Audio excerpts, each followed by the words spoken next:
No meio dessa cortina de fumaça que foi a prisão do Vorcaro, o Dino deu uma decisão, acaba de dar uma decisão, nesse momento, suspendendo a quebra de sigilo do Lulinha determinada pela CPMI do INSS. E aí, é desse jeito que vai ser?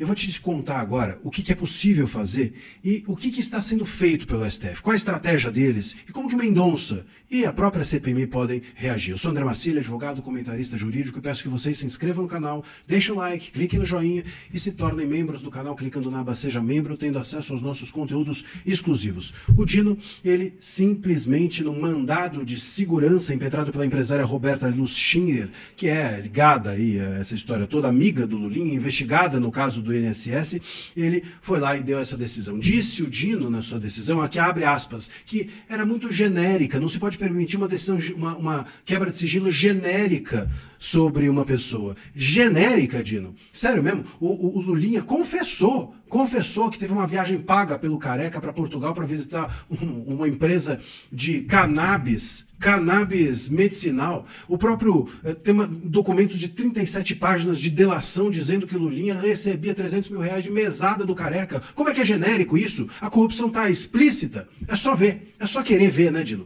Então, o que acontece é o seguinte, dentro dessa cortina de fumaça do Vorcaro, hoje, da prisão do Vorcaro, o Dino, depois de que o Alcolumbre disse que manteria, e não sei nem se isso não foi uma jogadinha combinada, mas o Alcolumbre disse que manteria a quebra de sigilo determinada pela CPMI, o Dino hoje foi lá e deu essa decisão suspendendo por meio desse mandado de segurança. A jogada aqui entre eles é a seguinte: eles entregam o caso Marit para o Mendonça, eles entregam o Tofolão, né? Eles entregam o caso Lulinha para o Mendonça, mas o Mendonça fica só com o caroço. O recheio dessa fruta, o recheio desse bolo é distribuído por essas relatorias paralelas que estão sendo criadas. No caso Marit, na sexta-feira, o Gilmar Mendes passou a agir e impediu que a quebra de sigilo da Marit fosse feita. Agora o Dino, numa relatoria também paralela. Então, o Mendonça tem a relatoria do Marit, o Mendonça tem a relatoria do caso Lulinha, mas vão se criando relatorias paralelas com a turminha deles, que é o Gilmar, que é o Dino, e assim por diante, desidratando a relatoria original do Mendonça.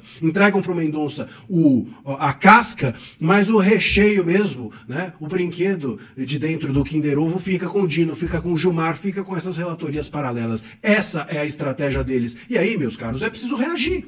Como é que se reage? A CPI, a CPMI precisam impetrar recursos, recorrer dessas decisões, provavelmente por meio de um agravo regimental, destinar esses recursos para o Mendonça e o Mendonça suscitar algum tipo de chamar o colegiado para que o presidente decida. O Mendonça precisa chegar e falar assim: olha, eu sou o relator do caso Marit, então o Gilmar Mendes não pode dar essa decisão. Eu sou o relator do caso do Lulinha, então o Dino não pode dar essa decisão. Sou eu o prevento para isso. Chama o colegiado e faz o presidente, o Fachin, ter coragem de se manifestar e entregar para ele, para o Mendonça, a relatoria desses casos. Não adianta o Mendonça ficar só esperando as coisas acontecerem de uma forma legal, lícita e legítima dentro de um STF que está totalmente corrompido.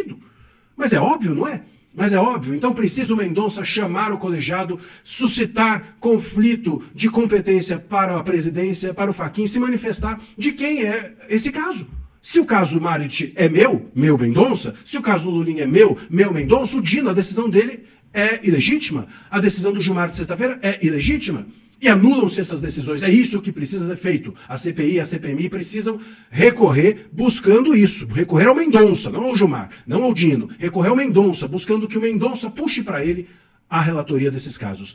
Nós estamos diante de um joguinho ali que me parece esquisito dentro do STF. Entregaram só o caroço para o Mendonça e aí vão criando essas relatorias paralelas dentro do STF. Uma pergunta que as pessoas me fazem: mas essa decisão atinge a quebra de sigilo que o próprio Mendonça tinha deferido?